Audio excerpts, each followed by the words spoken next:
Hello. So today I'd like to read out a poem to you and perhaps also share why today it can no longer be read with the immediacy and innocence that its lines tried to convey to a reader at a point in time when it was written by Pablo Neruda.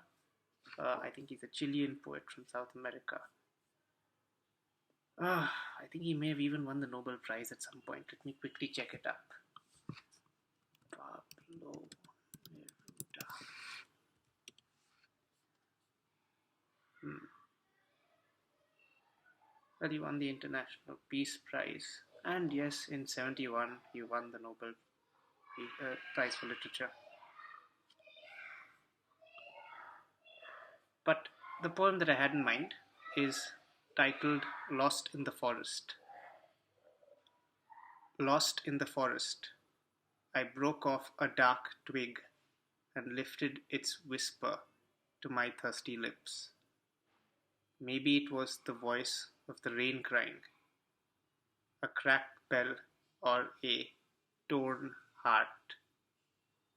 Something from far off it seemed, deep and secret to me, hidden by the earth.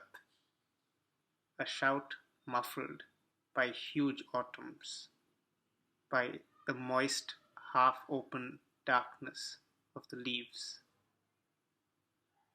Waking from the dreaming forest there, the hazel sprig sang under my tongue.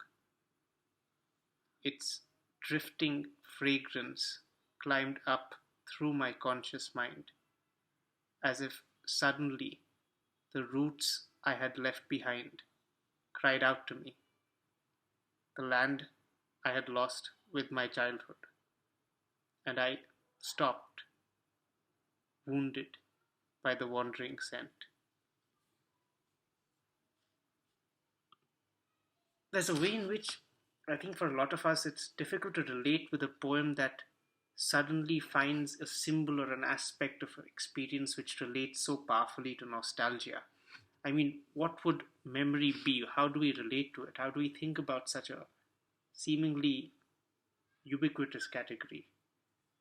I mean, these are questions that I believe do require some reflection, and I'm sure it's deeply personal and in many ways completely public for all of us. I mean, we all require some record of ourselves just to keep track of what it is that we're doing. We may use a calendar, we may use notes on a phone, we may have a lot of it determined for us in a schedule and things of that nature.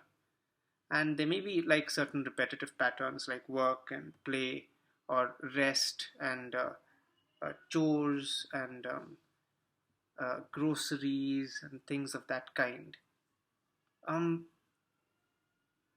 and I suppose there's a way in which the roots of our past become instrumentalized in various ways. Like they become uh, fragments which we seek to either protect behind a veil of privacy, or they become mini exhibitions which we create collages out of for others on social media platforms. And that becomes really, in so many ways, a kind of uh, an instrumentalization of how we would present our uh, so called sense of belonging or heritage or past or whatever. And it may be self consciously done, designed to perhaps evoke certain experiences in someone else, to create an impression, to perhaps protect oneself from certain kinds of influences that we may seek to avoid. And I think this is an aspect which it's really difficult to try and trace like any concrete signs of it that I can recall in a literature prior to um, instant messaging services and things of that nature. In fact, I think it's worrying, for example, that many critics these days write about the tendency for a fairly fly by night writer to become celebrated very quickly based simply on their art of being able to say or give away very little of themselves in what it is that they present as literature and so on.